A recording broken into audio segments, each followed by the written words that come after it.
Hello friends, कैसे हो आप सब? एकदम ठीक। आज के 5 इंग्लिश शब्द है इंडिकेट, वर, माउथ, मिस और मटर्ड।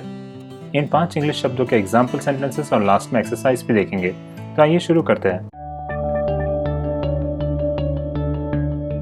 फ्रेंड्स, आज का पहला शब्द जिसका हम हिंदी में मतलब समझने वाले वो है इंडिकेट। इंडिकेट का हिंदी में मतलब होता है संकेत देना। तो अगर आपको इंग्लिश में बोलना हो संकेत देना, तो वहाँ पर आप इंडिकेट शब्द का इस्तेमाल कर सकते हो। आइए इसके थोड़े एग्जाम्पल्स देख लेते हैं। पहला example, he indicated me to turn on the fan, यानी उसने मुझे पंखे को चालू करने का संकेत दिया। दूसरा example, he indicated to everyone that he was going to sleep, मतलब उसने सभी को संकेत दिया कि वह सोने जा रहा है। तीसरा example, what does his expression indicate to you, यानी उसकी अभिव्यक्ति आपको क्या संकेत देती है। चौथा example, the strong wind indicates that a storm is coming, मतलब तेज हवा से संकेत मिलता है कि तूफान आ रहा है। और इसका लास्ट एग्जाम्पल दूं तो फीवर इंडिकेट्स सिकनेस, यानी बुखार बीमारी का संकेत देता है।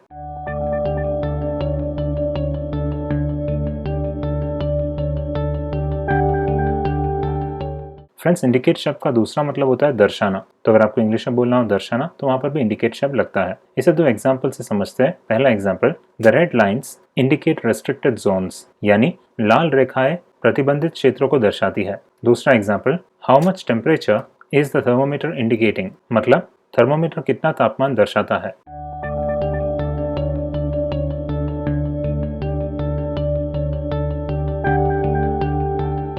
फ्रेंड्स, इंडिकेट शब्द का तीसरा मतलब होता है इंगित करना। तो अगर आपको इंग्लिश में बोलना हो इंगित करना, तो वहां पर भी इंडिकेट शब्द लगता है। आइए इसके दो एग्जांपल्स देख लेते हैं। पहला example, the red light indicates that you should stop, यानी लाल बत्ती इंगित करती है कि आपको रुकना चाहिए। दूसरा example, the tone of voice can indicate feelings, मतलब आवाज की टोन भावनाओं को इंगित कर सकता है।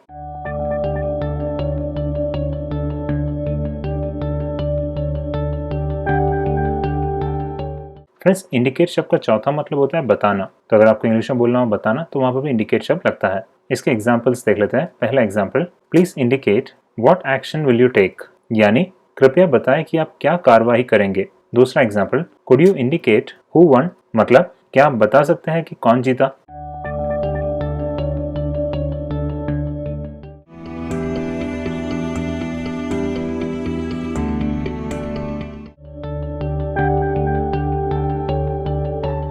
फ्रेंड्स, आज का दूसरा शब्द जिसका हम हिंदी में मतलब समझने वाले हैं वो है वर।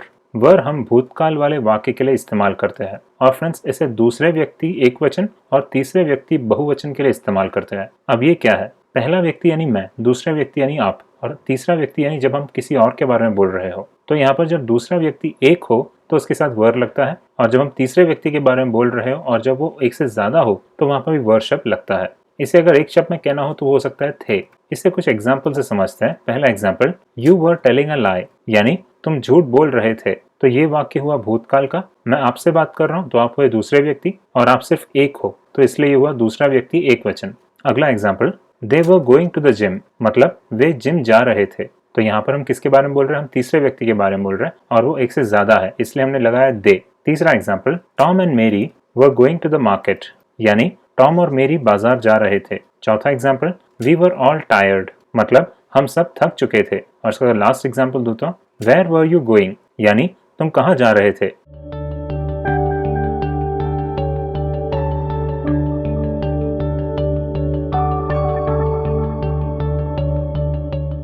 फ्रेंड्स, वर शब्द तब भी इस्तेमाल करते हैं जब हम कुछ ऐसी चीज की कल्पना करें जो हो सकता हो। तो जब हम किसी ऐसी चीज के बारे में कल्पना करते हैं जो हो सकता हो, तो वहां पर वर शब्द लगता है। एग्जाम्पल के तौर पे, if I were to lose I will get ashamed, यानी अगर मैं हार गया तो मुझे शर्म आएगी। दूसरा example, if I were to meet him I will say hello, मतलब अगर मैं उससे मिलता तो मैं हेलो कहूंगा।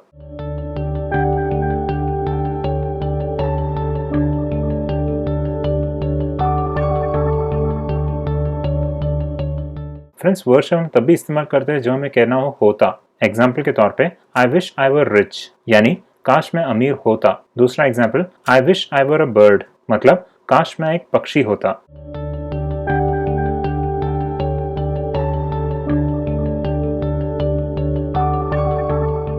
फ्रेंड्स, वर शब्द को हम कीमत बताने के लिए भी इस्तेमाल करते हैं। तो जब हमें कोई कीमत बतानी हो तो वहां पर वर शब्द लगता है। एग्जाम्पल के तौर पे, द टिकट्स वर 25 रुपीज, यानी टिकट 25 रुपए का था। दूसरा example, the watches were 1000 rupees each, मतलब घड़ियां 100 रुपए की थी।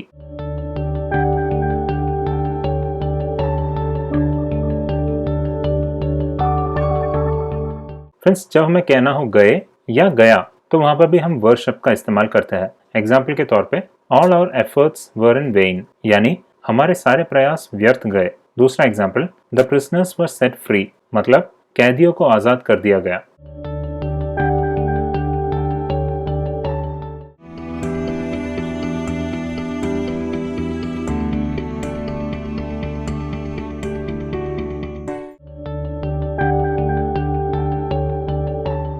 फ्रेंड्स, आज का तीसरा शब्द जिसका हम हिंदी में मतलब समझने वाले हैं वो है माउथ। माउथ का हिंदी में मतलब होता है मुंह। तो अगर आपको इंग्लिश में बोलना हो मुंह, तो वहां पर आप माउथ शब्द का इस्तेमाल कर सकते हो। आइए इसके थोड़े एग्जांपल्स देख लेते हैं। पहला example, people eat with their mouth, यानी लोग मुंह से खाते हैं। दूसरा example, I am not able to hear the words coming from your mouth, मतलब मैं आपके मुंह से आने वाले शब्दों को नहीं सुन पा रहा हूँ। तीसरा example, the dentist told the patient to open his mouth, यानी डेंटिस्ट ने मरीज को अपना मुंह खोलने के लिए कहा। चौथा एग्जाम्पल, क्लोज योर माउथ, मतलब अपना मुंह बंद करो। और अगर लास्ट एग्जाम्पल दो तो, माई माउथ वॉज ड्राई, यानी मेरा मुंह सूख गया था।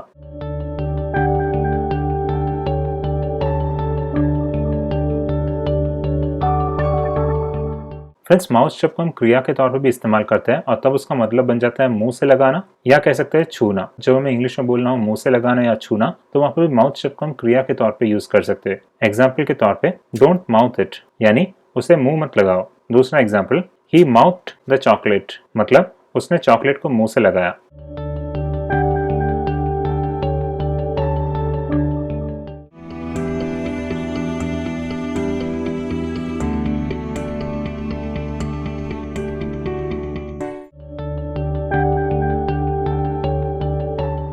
फ्रेंड्स, आज का चौथा शब्द जिसका हम हिंदी में मतलब समझने वाले वो है मिस। मिस का हिंदी में मतलब होता है चूकना। तो अगर आपको इंग्लिश में बोलना हो चूकना, तो वहां पर आप मिस शब्द का इस्तेमाल कर सकते हो। आइए इसके थोड़े एग्जांपल्स देख लेते हैं। पहला example, I missed it by an inch, यानी मैं इसे 1 इंच से चूक गया। दूसरा example, the missile missed the target, मतलब मिसाइल लक्ष्य से चूक गई। तीसरा example, I won't miss the target this time, यानी मैं इस बार लक्ष्य से नहीं चूकूंगा। चौथा example, Tom took another shot at the crow but missed again, मतलब टॉम ने कौवे पर एक और गोली चलाई लेकिन फिर से चूक गया। और उसका लास्ट एग्जाम्पल दूं तो, don't miss the target this time, यानी इस बार लक्ष्य को न चूके।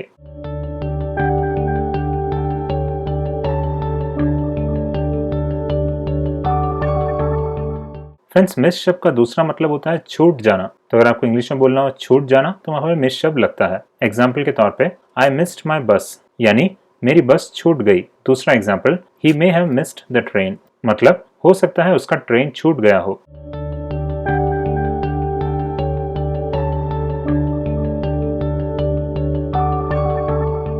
फ्रेंड्स, मिस शब्द का तीसरा मतलब होता है याद आना। तो अगर आपको इंग्लिश में बोलना हो याद आना, तो वहां पर मिस शब्द लगता है। एग्जाम्पल के तौर पे, I miss home cooked food, यानी मुझे घर का बना खाना याद आता है। दूसरा example, he misses India and wants to come back, मतलब वह भारत को याद करता है और वापस आना चाहता है।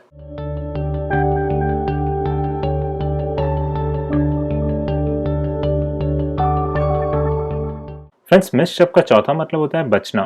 तो अगर आपको इंग्लिश में बोलना हो बचना, तो वहां पर मिस शब्द लगता है। एग्जाम्पल के तौर पे, I wanted to miss the crowd, यानी मैं भीड़ से बचना चाहता था। दूसरा example, we go to the shop early to miss the crowd, मतलब हम भीड़ से बचने के लिए दुकान जल्दी जाते हैं।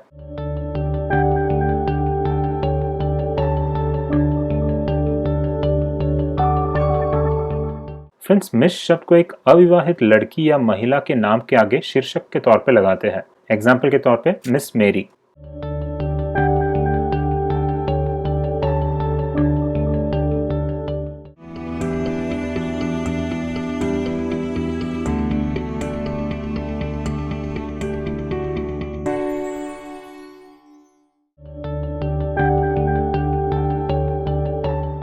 फ्रेंड्स, आज का लास्ट शब्द जिसका हम हिंदी में मतलब समझने वाले हैं वो है मटर।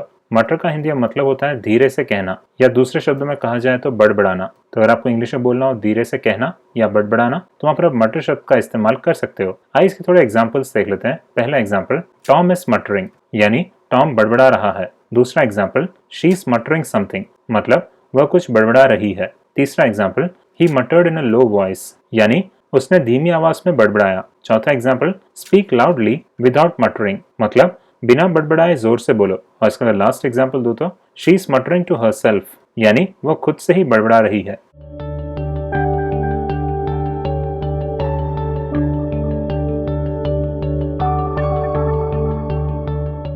फ्रेंड्स, अब एक्सरसाइज की बारी है। जो 5 शब्द हमने इस वीडियो में देखा ऊपर विकल्प के तौर पर दिए गए हैं, आपको इन पांचों विकल्प में से एक विकल्प इस खाली जगह पर रखना है और इस सेंटेंस को पूरा करना है। तो आइए शुरू करते हैं। पहला question, all of us dash silent, यानी हम सब चुप डैश। तो यहाँ शब्द लगेगा were, all of us were silent, हम सब चुप थे। दूसरा question, Tom covered his dash, मतलब टॉम ने अपना डैश ढक लिया। तो यहाँ शब्द लगेगा mouth, Tom covered his mouth, टॉम ने अपना मुंह ढक लिया।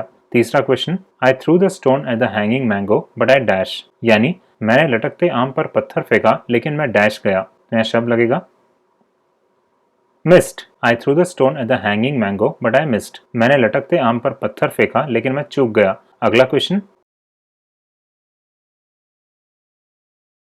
She dash that the problem was serious, मतलब उसने डैश दिया कि समस्या गंभीर थी। तो यहाँ शब्द लगेगा indicated, she indicated that the problem was serious, उसने संकेत दिया कि समस्या गंभीर थी। अगला question, the old woman looked at Tom and dash something, यानी बूढ़ी औरत ने टॉम को देखा और कुछ डैश। तो यहाँ शब्द लगेगा मटर्ड, the old woman looked at Tom and मटर्ड something, बूढ़ी औरत ने टॉम को देखा और कुछ बड़बड़ाया। अगला question, what dash they doing, मतलब वह क्या कर रहे डैश। तो यहाँ शब्द लगेगा वर, व्हाट वर दे डूइंग, वो क्या कर रहे थे। अगला question, he put something into his dash, यानी उसने अपने डैश में कुछ डाला। तो यहाँ शब्द लगेगा mouth, he put something into his mouth, उसने अपने मुंह में कुछ डाला। अगला question, the hunter shot at the deer but he dash, मतलब शिकारी ने हिरण पर गोली चलाई लेकिन वह डैश गया। तो यहाँ शब्द लगेगा missed, the hunter shot at the deer but he missed,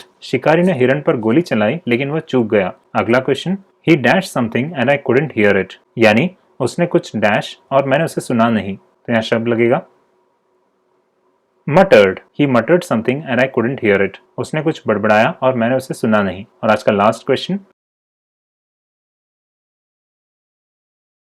his performance in the exam dash that he had worked hard, मतलब परीक्षा में उनके प्रदर्शन ने डैश दिया कि उन्होंने कड़ी मेहनत की थी। तो यहाँ शब्द लगेगा indicated, his performance in the exam indicated that he had worked hard, परीक्षा में उनके प्रदर्शन ने संकेत दिया कि उन्होंने कड़ी मेहनत की थी।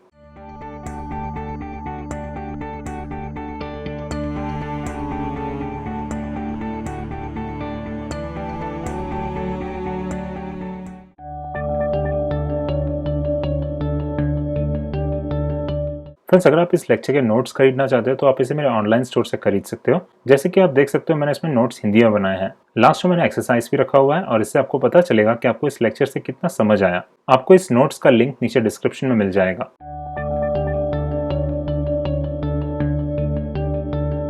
तो फ्रेंड्स, इस वीडियो में हमने 5 इंग्लिश वर्ड्स का हिंदी में मतलब देखा। ये 5 वर्ड्स थे इंडिकेट, वर, माउथ, मिस और मटर्ड। अगर आपको इस वीडियो में से कुछ भी मदद मिला हो तो ज़रूर इस वीडियो को एक लाइक कीजिए और अपने फ्रेंड्स के साथ इसे ज़रूर शेयर कीजिए। आप नीचे कमेंट्स में अपना सजेशंस या सुझाव भी दे सकते हैं। अगर आप मेरे वीडियोस के फ्यूचर नोटिफिकेशंस चाहते हैं तो सब्सक्राइब बटन दबाइए और पास में जो बेल आइकन है उसे भी प्रेस कीजिए ताकि जब जब मैं वीडियोस को अपलोड करूं वैसे ही आपको उसकी नोटिफिकेशंस मिलते रहे। Thank you for watching and keep learning.